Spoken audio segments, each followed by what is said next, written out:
என்னுடைய பேர் சம்சீர் அகமது, இந்திய மாணவர் சங்கத்தினுடைய மாநில செயலாளர்.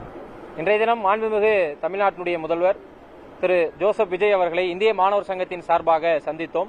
கிட்டத்தட்ட ஒரு 29 கோரிக்கைகள் அடங்கிய தமிழ்நாடு பள்ளி கல்லூரி மாணவர்களுக்கான உடனடி தேவைகள் அடங்கிய ஒரு மெமோரண்டம் மாண்புமிகு முதல்வர் அவர்களிடம் கொடுத்து இதன் மீது இந்த புதிய அரசாங்கம் கவனம் செலுத்திட வேண்டும் என்கின்ற கோரிக்கையை முன்வைத்தோம்.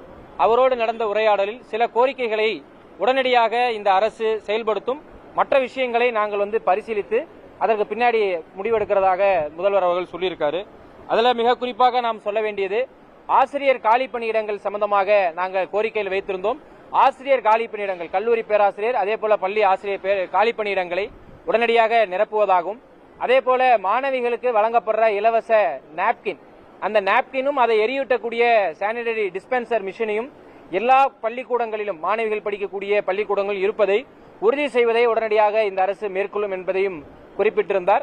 அதே போல அடிப்படை கட்டமைப்பு வசதிகள், அரசு பள்ளிகளில் இருக்கக்கூடிய அடிப்படை கட்டமைப்பு வசதிகளை உடனடியாக மேற்கொள்வதற்கு நாங்கள் கோரிக்கை வைத்திருந்தோம். அதையும் அவர் மேற்கொள்வதாக தமிழ்நாட்டினுடைய முதல்வர் உறுதியளித்திருக்கிறார். அதே போல பகுதி நேர ஆசிரியர்களுடைய கோரிக்கையும் எங்களுடைய கோரிக்கையில் வைத்திருந்தோம். பகுதி நேர ஆசிரியர்களை பணி நிரந்தரம் செய்ய வேண்டும் என்பது, அது சம்பந்தமாகவும் பரிசீலித்து உடனடியாக முடிவெடுப்பதாகவும் மாண்புமிகு முதல்வர் அவர்கள் குறிப்பிட்டிருக்கிறார். இதுல நாங்க மாணவர் ஜனநாயக பேரவை தேர்தல்களை நடத்துவதற்கான ஏற்பாடு போனோம். அதற்கான ஒரு கமிட்டி அமைக்க வேண்டும் என்பதை சொல்லியிருந்தோம். அதை உரிய துறையில் பரிசீலித்து நடவடிக்கை மேற்கொள்வதாக குறிப்பிட்டிருக்கிறார். நீதிபதி சந்துரு அவர்களுடைய பரிந்துரையை, சாதிக்கு எதிரான மாணவர்களுடைய மனநிலை வளர்ப்பதற்கான அந்த பரிந்துரைகளை அமல்படுத்த வேண்டும் என்று குறிப்பிட்டிருக்கிறோம்.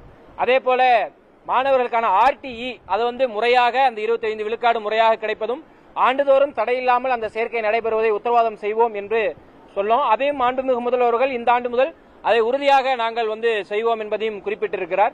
இதுல முக்கியமாக இருக்கக்கூடிய விஷயம் என்பனா, மாணவர்களுக்கான உணவுப்படி, அதாவது கல்லூரியில பள்ளியில படிக்கக்கூடிய விடுதியில் தங்கி படிக்கக்கூடிய மாணவர்களுக்கான தினசரி உணவுப்படியும் மாணவர் ஜனநாயக பேரவை தேர்தலும், அதே போல புதிய கல்விக் கொள்கை நேஷனல் எஜுகேஷன் பாலிசிக்கு எதிராக இந்த அரசு உறுதியோடு செயல்பட வேண்டும், இருமொழிக் கொள்கையில் கட்டாயமாக செயல்பட வேண்டும் என்பதை சொல்லியிருந்தோம்.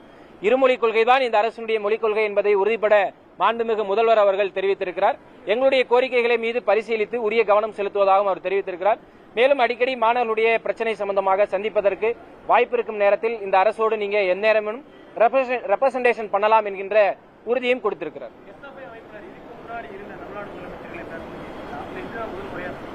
இந்திய மாணவர் சங்கம் தேவையொட்டி தமிழ்நாடு அரசுக்கு நாங்கள் சந்திப்பு நடத்தி இருக்கிறோம். கடந்த முறை அந்த சந்திப்பு என்பது நடைபெறல, இந்த முறை சந்திப்பு நடந்திருக்கு.